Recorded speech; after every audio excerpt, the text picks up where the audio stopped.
everybody. Welcome to Family Ministries here at WL. We are excited. I'm Mindy. I'm Nick.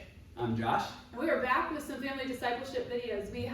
We've taken a long break, so we're sorry about that. We're sure you've missed us, but we are back and we're going to talk about communion because it's coming up this Sunday. This Sunday, November 24th, we are having communion at 5 p.m. at Grace College, the MOCC.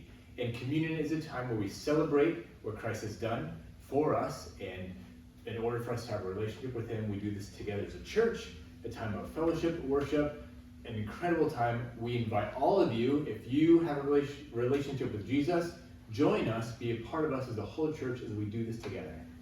Yeah, and communion is a really big deal, and so part of the reason why we're doing this video is to remind you that it's coming, but also to invite you to be preparing yourselves for it, to be thinking about it, praying about communion, examining your heart for things that you need to confess, or things that God's laid on your heart, and talking about it with your kids, with your spouse, with your friends, because when you walk into the back of the OCC, it is not always a peaceful, contemplative time. So it's helpful to be setting your mind before you get there.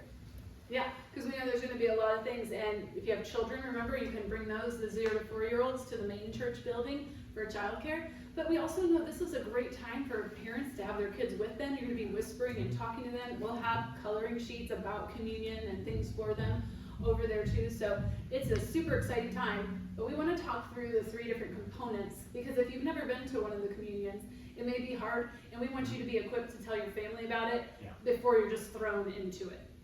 So I'm actually going to talk about the first thing we'll do at communion, and that is the love feast. There'll be some worship and things, but then we eat a meal together.